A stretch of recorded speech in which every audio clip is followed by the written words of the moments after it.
Hi guys, it's me Lily, and today I wanted to make a video about what's better, the recurve bow or the compound bow. Stay tuned.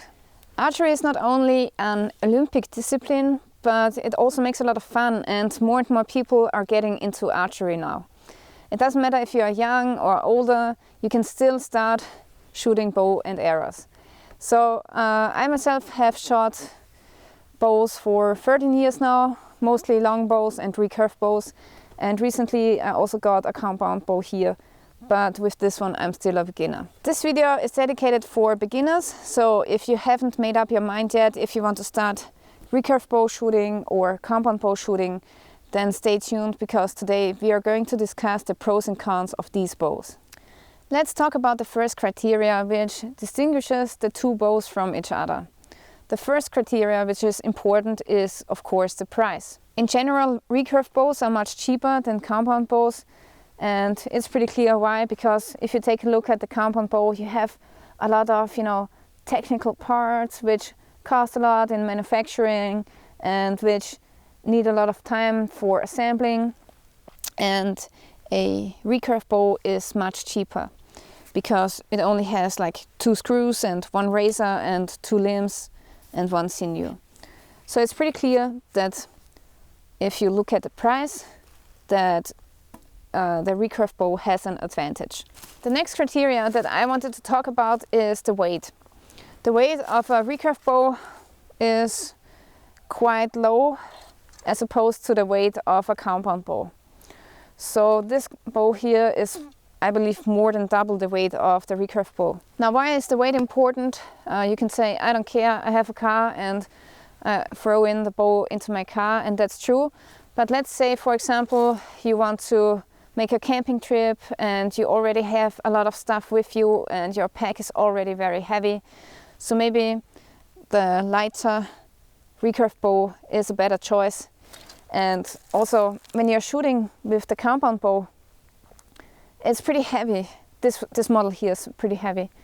And yeah, after a time of shooting, I'm not shooting that well anymore because I'm starting to shake because it's so heavy. So you really have to train much more with the compound bow so that you build up your muscles and so that you don't shake anymore, and shaking interferes with your accuracy. The next criteria that I want to talk about is the pack size. And this here, the recurve bow, is a takedown bow. So I can easily unscrew these 2 screws and then stick all of the parts into my rucksack and just go, So it's not all of the recurve bows come as a takedown version. So yeah, my personal choice is I want to have takedown bows because then transportation is much easier. The pack size of the compound bow is pretty big and heavy, and actually you can't really disassemble the bow for traveling, because otherwise you would need a bow press to set it up again. So pack size of the compound bow is not so great. Yeah. So when it comes to traveling on foot, maybe the recurve bow again is the better choice. Next I want to discuss the repairability. Let's say, for example, got it. Okay. Let's say, for example, you rip off the limb here or here. Well, if you rip off the limb, then there's nothing you can do anymore. Then the bow is destroyed. But ripping off or breaking a limb doesn't happen so often. So probably what's happening with a higher chance is that you maybe rip the sinew, the bowstring, and maybe you cut it by accident, or I don't know, maybe you slip and you fall onto a rock and you damage the bowstring. What also can happen is that you rip off the cables of the compound bow. Now let's say I rip off the bowstring of the recurve bow. What can I do? I can take some paracord and make an emergency bowstring. Of course, paracord is not going to be as fast as this artificial bowstring here, but it will still do the job. Now the problem is with the compound bow, if you rip off anything here, you can't really repair it in the wilderness. And also you have many other parts which are very sensible. For example, if you break something at the camps here, how would you repair it in the wilderness? It's impossible. And even if you have a second cable with you, you would need a bow press so that you can string the cable onto the camps. So if you ever have a problem with your compound bow, it's very unlikely that you can repair it in the wilderness. So again, one more point goes to the recurve bow. The next criteria that I want to talk about is actually how fast you can learn to shoot with the bow. So my experience was that I've needed much longer to learn how to shoot the recurve bow than, for example, the compound bow.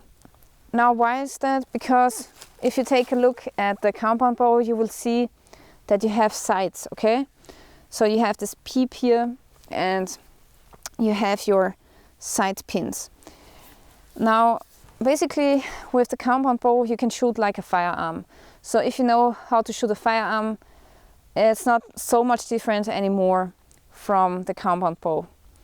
And yeah, and also, for example, with the recurve bow, you need to learn how to release, and the release is very important. So if you don't do it the same all of the time, then you will shoot differently.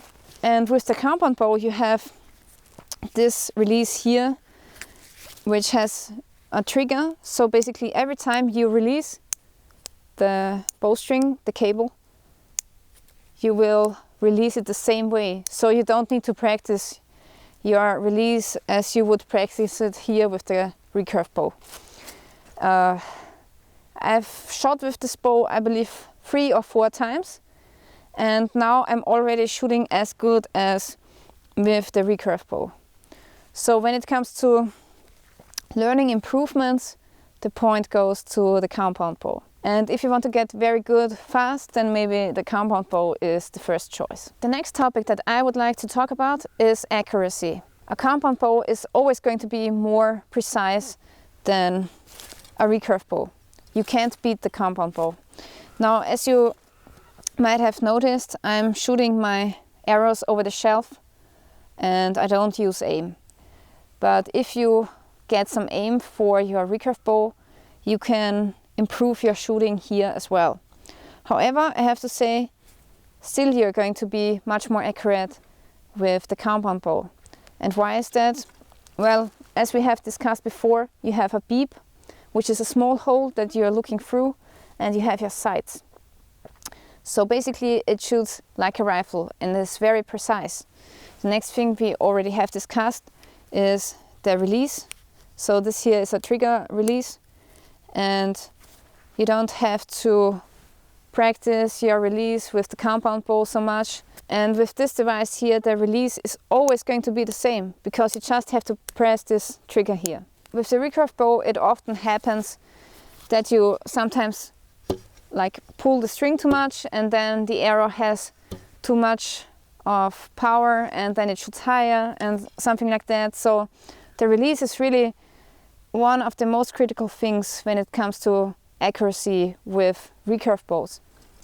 But here you don't have that problem really, because the trigger release is so sensible. And the next thing why it's easier to shoot more accurate with the compound bow is actually because of the cam system.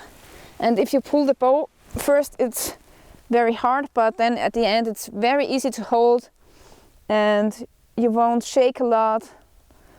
Like for example with the recurve bow, it's different. If you pull the bowstring, first of all it's not very powerful, but the more you pull back, the more strength you have to put on the limbs, the more you have to pull, and then you're starting to shake, and that's another reason why you are more accurate with the compound bow.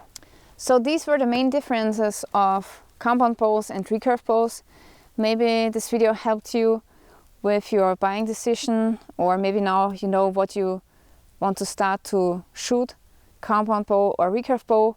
I personally have to say my personal decision is that my heart is with the recurve bows. I just love shooting them. It makes so much fun. And compound bows are great as well. But for my taste they are a little bit too technical. But still, on the other hand, I have very technical rifles, so that's not really an argument.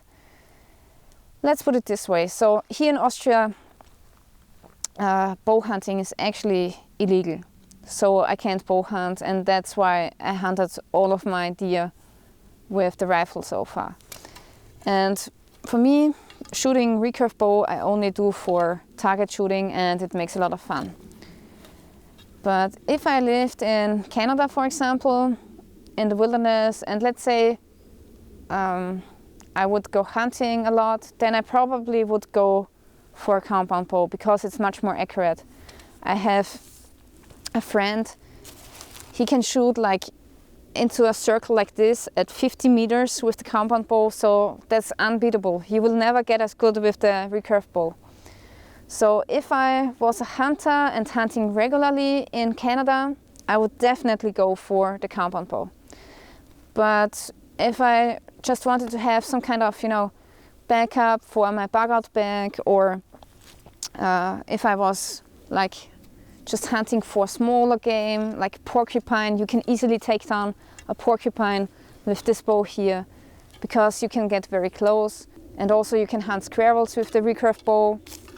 And if you get close enough, like if you have, for example, camouflage clothing, then you can still take down like game, like bigger game, deer and stuff with the recurve bow. So it's no problem, you just have to practice a lot. Yeah, so this was it. I hope you liked this video. Maybe you have some different opinion about the differences of these bows. Please let me know in the comment section, because I would really like to know how other people see this topic.